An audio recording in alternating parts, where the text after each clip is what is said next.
as we were talking about the game Gilli Danda, children. Now, there are some different names given to the game Gilli Danda in various countries, like in Nepal it is called Dandibio, and in Iran it is known as Alak Dolak.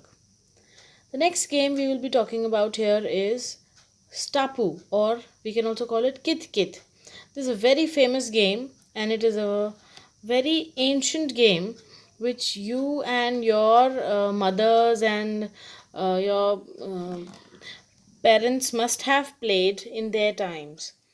This is a simple game yet tricky, and it involves balancing and aiming. It involves balancing your body on one foot and aiming the striker on the number.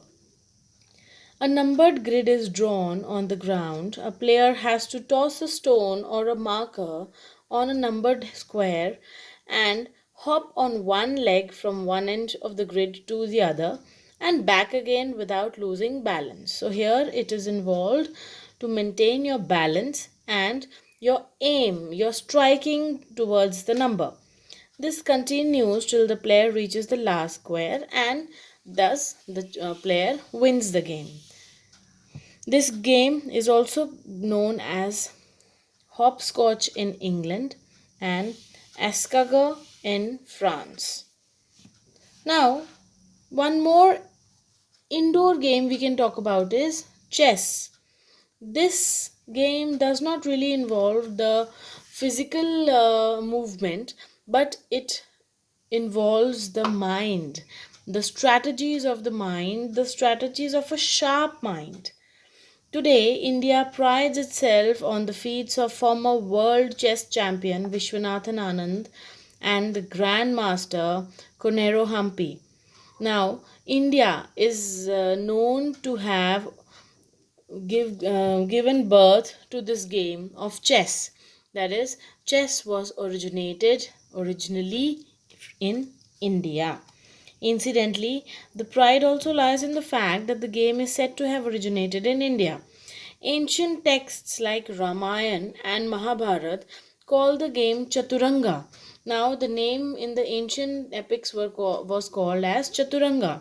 According to the Persian poet Firdausi, an Indian king sent Chaturanga board to the king of Persia, from where the game spread to the rest of the world. Now, this is the history of chess. And at last, we can only say this, that all these games and sports, apart from the recent games like cricket and football and so many other tennis and badminton and all these games like Kit Kit, Stapu, Gilli Danda, then we have wrestling, Kabaddi, Kho Kho, all these games play a very important role in the cultural heritage of our country. Their origin belongs to the history of India, so they are a heritage for our country. These are very important games to exercise our body and mind, not only physically but also to keep our mind alert. These games also generate a team spirit in us when we get involved in these games. But we should also know that these games are not very famous, as they are not played on international levels and they do not boast of any famous sports stars. So this is our responsibility as the young generation to get involved in these games so that these games do not lose their legacy. We should carry forward the legacy of these games, and we should give these games their due identity. So, children, I hope the lesson is clear to you. Please read the lesson once again on your own, and if there is any doubt, you can consult your teachers for that. Thank you.